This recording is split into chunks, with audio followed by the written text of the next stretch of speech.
நான் சொன்ன 2 பேருமே நந்தன். அதாவது ஒரு நல்ல கதையை நம்ம பண்ணிட்டா போதும், அது செலக்ட் பண்ணிக்கிடும் யார் யார் தனக்கு வேணும்னு. நம்ம யாரையோ நினச்சி எழுதியிருப்போம், ஆனால் அது செலக்ட் பண்ணி கூப்பிடும். வா சசி வா, நீங்கள் வாங்க நீங்கள் வாங்க நீங்கள் வாங்கன்னு கூப்பிடும். அப்படி அதுவாக தன்னை டிசைன் பண்ணிக்கிட்ட ஒரு படம் தான் நந்தன் நான் நினைக்கிறேன். ஏன்னா அப்படி தான் இதுக்குள்ளே நானும் வந்தேன். நான் வந்தது எனக்கே தெரியாது. திடீர்னு ஒரு நாள் எங்கே இருக்க அப்படின்னாங்க. நான் வந்தேன், சும்மா சசியை பார்க்க போனேன், பேசினேன். சரவணன் சார் வந்து இந்த மாதிரி விஷயம் அப்படின்னா நல்லா இருக்கேன் அப்படின்னா, இது நீங்கள் தான் பண்ணுறீங்க அப்படின்னா, இது அதை விட நல்லா இருக்கேன், சரி வாங்க பண்ணிடுவோம் அப்படின்னு சொல்லிட்டு அப்படி பண்ண ஒரு படைப்பு. சரவணன் உழைப்பு வந்து ரொம்ப அளப்பரியது. ரொம்ப முதல் படத்துலையும் 2வது படத்துலையும் அவருக்கான இடம் கிடைக்கலையேன்னு எனக்கு ஒரு பெரிய வருத்தம் இருந்தது. இந்த படம் அது எல்லாத்துக்கும் சேர்த்து ஒரு இடத்த கொடுக்கும். சரவணன் வாழ்த்துக்கள். என்னன்னா, இந்த சமுதாயத்தின் மீது பேரன்பு கொண்டவன் ஒரு எழுத்தாளனாக இருந்தால் எழுதி தீர்ப்பான், ஒரு பாடலாசிரியனாக இருந்தால் பாடி தீர்ப்பான், ஒரு படைப்பாளியாக இருக்கும்போது தன்னுடைய கோபத்தை படைப்பில் தான் காட்ட முடியும். நிறைய நிஜங்களை பேசக்கூடிய ஒரு படைப்பு. அப்படி இருந்தது. படம் பார்த்துட்டு அப்படியே வெளியே வரும்போது ஒரு மாதிரி ஆயிடுச்சு. எனக்கெல்லாம் அண்ணனை அவ்வளோ பிடிக்கும். நாங்கள் 2 பேரும் சின்ன குழந்தைங்க மாதிரி கொஞ்சம் விளையாடிட்டு இருப்போம்.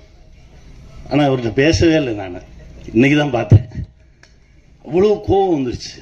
அது வந்து அது ஒரு நடிகராகவும் இந்த கதை அந்த தாக்கத்தை நம்மளை உண்டாக்கி இருக்கிறது அப்படின்றது தான் ஒரு பெருமகிழ்ச்சி எனக்கு.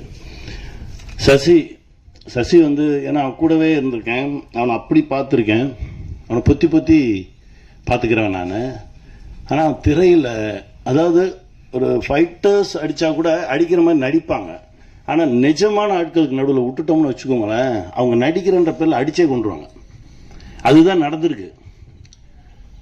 அது ஒரு காட்சி, என்னால் அது இப்போ கூட நினச்சா கூட ஒரு மாதிரி படப்படப்பாக வரும். அந்த மாதிரி ஒரு காட்சி. அது உண்மையிலே சசி வந்து நந்தனுக்கு முன் நந்தனுக்கு பின் அப்படின்ற மாதிரி ஒரு தளம் சசி கிடைக்கும். தம்பி, நீ பட்ட கஷ்டத்துக்கு எல்லாமே இந்த பிரபஞ்சம் ஒரு நல்ல பலனை கொடுக்கும். ஸ்ருதி, நீங்கள் எவ்வளோ கஷ்டப்பட்டிருந்தாலும் சரி, அந்த ஒரு ஷாட் போதும். ட்ரெய்லரில் வந்துச்சு பாருங்கள். தமிழகமே எழுந்து உங்களுக்காக கைத்தட்டுமா? வாழ்த்துக்கள். ஏன்னா அவரை மிதிக்கும் போது நான் எந்திரிச்சு கைத்தட்டினேன்.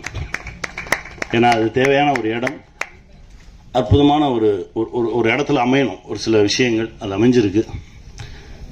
இதை கொண்டு போய் ஜனங்ககிட்ட எப்படி வைக்க போகிறோம் அப்படின்ற ஒரு கேள்வி எனக்கு எப்பவுமே இருக்கும். ஏன்னா ஒரு வருஷத்தில் ஒரு 52 வாரம் இருக்குது. இந்த 52 வாரத்தில் ஒரு 7-8 பெரிய படங்கள் வரும்போது நீ யாரும் வந்துடாதீங்கன்னு மறிச்சிடுவாங்க. உங்களுக்கு தெரியும். அந்த பெரிய படம் வந்தால் 2 வாரத்துக்கு வேறு எந்த படமும் வரக்கூடாதுன்றவாங்க. அந்த மீதி இருக்க நேரத்தில் தான் பாவம் 7-8 படங்கள் வந்து விழுந்து, அதில் நல்ல படங்கள் சிதைக்கப்பட்டு எங்கெங்கேயோ போய் ஏதோ நடந்து ஒரு 200 படம் ஒரு வருஷத்துக்கு ரிலீஸ் ஆகுது அப்படின்னா, ஒரு 20 படம் ஓடுது அப்படின்னா, ஒரு 10 படம் கமர்ஷியல் படமாக இருக்கும், ஒரு 10 படங்கள் இந்த மாதிரி ஒரு நல்ல படங்களாக இருக்கும். அந்த நல்ல படங்களை காக்கக்கூடிய ஒரு மனிதர் வேணும் அப்படின்னு நினைக்கும்போது தான் அண்ணா ரவி அண்ணா உள்ளே வந்திருக்காருனாங்க. ரொம்ப சந்தோஷமாக இருந்தது. அண்ணா ரொம்ப மகிழ்ச்சி. இந்த படத்தை சரியாக கொண்டு போய் ஜனங்கிட்ட வைங்க.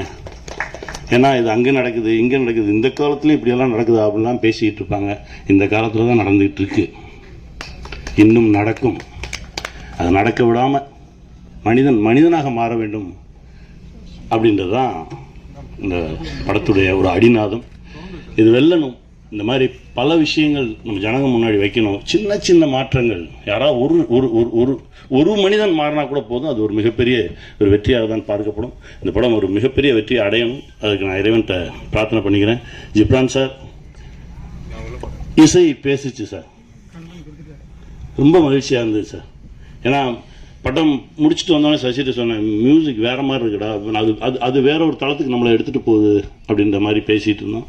ஜிப்ரான் சார் ரொம்ப பிரமாதமாக ஒர்க் பண்ணி கொடுத்துருக்கீங்க சார், ரொம்ப நன்றி. இந்த படத்தில் ஒர்க் பண்ண எல்லாருக்கும் என்னுடைய மனமார்ந்த வாழ்த்துக்கள். இது மிகப்பெரிய வெற்றி அடையணும். நான் இறைவன்கிட்ட பிரார்த்தனை பண்ணிக்கிறேன். நன்றி.